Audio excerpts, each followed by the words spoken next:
አውሮፕላኑ መሬት ላይ ሲያርፍ የሚሰማህ ያ የተለመደው የጎማና የአስፋልት ፍጭት ብቻ አይደለም። አየሩ ራሱ በውስጡ የተሸከመው ሌላ ኃይል አለ።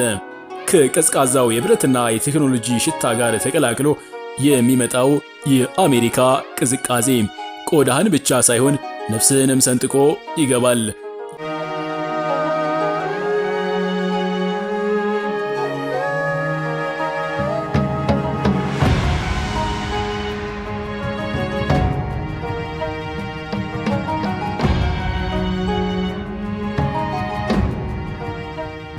ይህ ንዝረት የድካም ሳይሆን የፍጥነት ነው። አሜሪካ ስለሷ ብዙ ሰምተናል። በሆሊውድ ካሜራዎች ተቀርጻ በቢሊዮን ስክሪኖች ላይ ታይታለች። በህልማችን ስናያት፣ በምናባችን ስንመለከታት ከርመናል። ለብዙዎቻችን አሜሪካ ሀገር ሳትሆን ሐሳብ ነበረች። ግን አሁን ያ ሐሳብ አክትሟል። እዚህ መቆም፣ በገሃዱ ዓለም መሬቷን መርገጥ ግን ሌላ ስሜት ነው። ህልሙ አልቆ እውነታው የሚጀመርበት የሺህ ኪሎ ሜትሮች ጉዞ በመጀመሪያው እርምጃ የሚተካበት የታሪክ ቅጽበት።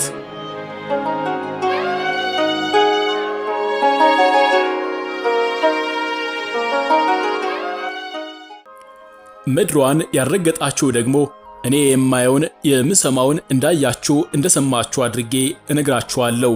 አሁን በኒውዮርክ ማዕከል ውስጥ ነኝ። ታይም ስኩዌር የዓለም መገናኛ ይሉታል። ሰዓቱ ከሌሊቱ 8 ሰዓት አልፏል። ግን ለዚህች ከተማ ሌሊት ማለት የጨለማ ጊዜ ሳይሆን በሌላ ቀለም የምትደምቅበት ሰዓት ነው።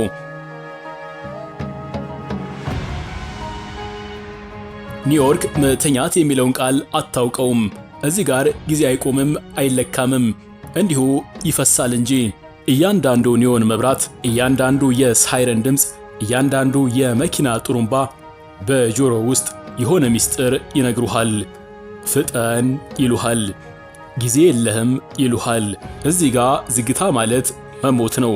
እያንዳንዱ ብልጭታ ተመልከተኝ፣ ተከተለኝ፣ አሸንፍ የሚል ትዕዛዝ የሚያስተላልፍ ይመስላል።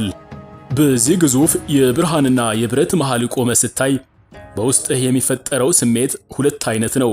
በአንድ በኩል የሰው ልጅ ጥበብና ኃይል የገነባውን ይህን ታላቅ ስልጣኔ ስታይ የኩራትና የግርምት ስሜት ይሰማሃል። አንተም የዚህ ትልቅ ታሪክ አካል እንደሆንክ፣ ዓለምን ለመቀየር በትክክለኛው ቦታ ላይ እንዳለህ ታስባለህ። ግን ደግሞ በሌላ በኩል በዚህ ግዙፍና ርኅራኄ በሌለው ማሽን ውስጥ ምን ያህል ትንሽና ኢምንት እንደሆንክ ይገባሃል። ይህ ማሽን ማቆሚያ የለውም። አንተ ብትኖርም ባትኖርም ብትሮጥም ብትወድቅም ማሽኑ መሽከርከሩን አይተውም። እዚህ ጋር ራስን የምታገኘው በማሽኑ ውስጥ በመጥፋት ሳይሆን በማሽኑ ፍጥነት ውስጥ የራስን ሞገድ መፈለግ ስትችል ብቻ ነው። አሜሪካ የዕድል ምድር ናት ይሏታል። ግን ያ ዕድል የሚገኘው ይህን ግዙፍ ማሽን ተቆጣጥረህ መንዳት ስትችል ብቻ እንደሆነ ገና ከመጀመሪያው ቀን ትረዳለህ። ዛሬ በአንድ መድረክ ላይ ተገኝቻለሁ። ይህ መድረክ ተራ መድረክ አይደለም። የነገው ዓለም የሚቀረጽበት የቢዝነስ ግርማ ሞገስ ጥግ በታየበት ታላቅ መድረክ ላይ ነው። በዙሪያ ያሉት ሰዎች በታሪክ መዝገብ ላይ ስማቸው የሰፈረ የዓለምን ኢኮኖሚ የልብ ትርታ የሚዘውሩና በአንድ ሐሳብ ብቻ የቢሊዮኖችን ሕይወት የመለወጥ አቅም ያላቸው ግለሰቦች ናቸው።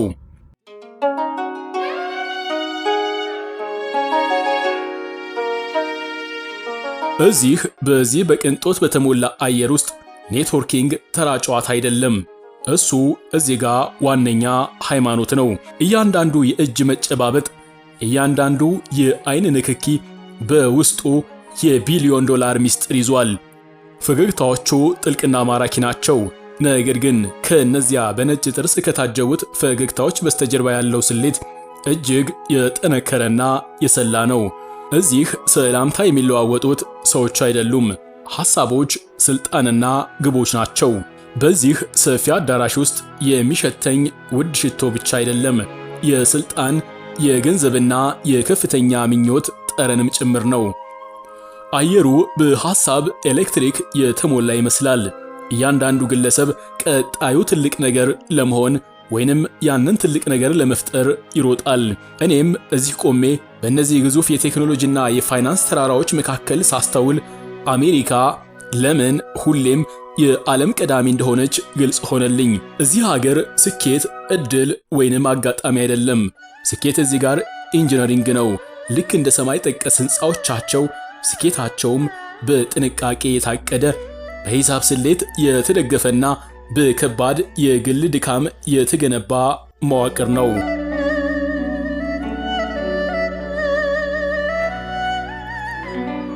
ይህንን ስታይ አንድ እውነት ይገለጥልሃል። አሜሪካ ለዓለም የምታበረክተው ምርቶቿን ብቻ አይደለም፣ የማሸነፍ ስነ ልቦናዋንም ጭምር እንጂ። እዚህ መሸነፍ አማራጭ አይደለም፣ መዘግየት ደግሞ ውድቀት ነው። እያንዳንዱ ህልም የራሱ የሆነ የንግድ ዕቅድ አለው። በዚህ አዳራሽ ውስጥ ያለው ድባብ የሚነግርህ አንድ ነገር ብቻ ነው። ህልምህን በስርዓት ካልገነባኸው ህልም ሆኖ ይቀራል። ካቀድከው ግን ዓለምን ትገዛበታለህ። ከዚያ የቅንጦት አዳራሽ ከከፍተኛ ሐሳቦችና የቢሊዮን ዶላር ስምምነቶች ከወጣው በኋላ እግሬን ወደ ጎዳናዎቿ ስመልስ አሜሪካ ሌላ በጣም የተለየ ገጿን ታሳያለች። የብርሃንና የጥላ የብልጽግናና የድህነት ንጽጽር ጎልቶ የሚታይ ከሆነ እዚህ ዎል ስትሪት ላይ ነው። በአንድ በኩል የዓለምን ኢኮኖሚ የሚዘውሩ ግዙፍ የባንክ ሕንፃዎችን ስትመለከት፣ በሌላ በኩል ደግሞ በዛው ሕንፃ ጥላ ስር በቀዝቃዛው የአስፋልት መንገድ ላይ ለስላሳ ካርቶን አንጥፎ ያንቀላፋ ምስኪን ትመለከታለህ። ይህችን ከተማ የከፍተኛ ንጽጽሮች ሀገር ብትላት ፍጹም ትክክል ነህ። አሜሪካ መስታወት ናት፣ ስኬትንም ውድቀትንም ፍርጥ አድርጋ የምታሳይ።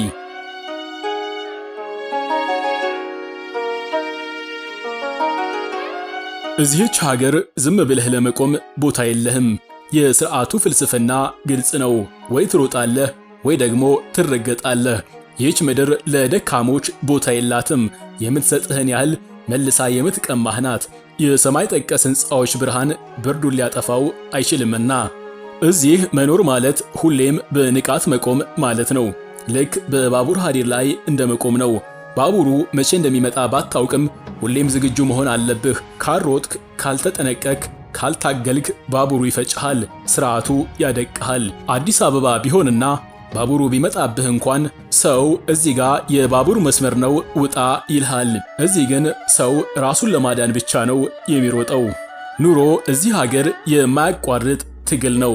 አድካሚ ነው፣ የሚያስፈራ ግን ማራኪም ነው። ያ የማይቆም የትግል መንፈስ፣ ያ ሁሌም ተጨማሪ የመፈለግ ፍላጎት፣ ያ ነቨር ጊቭ አፕ የሚለውን የልብ ምት እዚህ ጋር ነው የምትሰማው።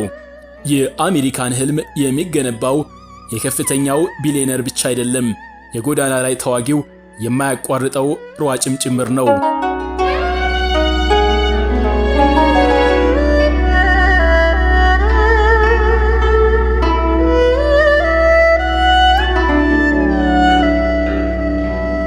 ከከተማው ጩኸት፣ ከዎል ስትሪት ግርግርና ከስኬት ሽታ ራቅ ብዬ ምሽት ላይ ወደ ማረፊያዬ ስመለስ የአሜሪካ ሌላ ድምፅ ይሰማል።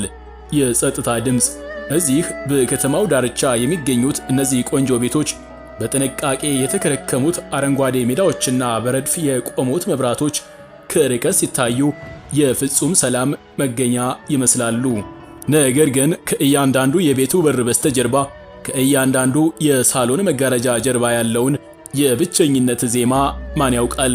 አሜሪካ ውስጥ ብዙ ሕዝብ አለ፣ ነገር ግን ጥቂት ጎረቤቶች ብቻ።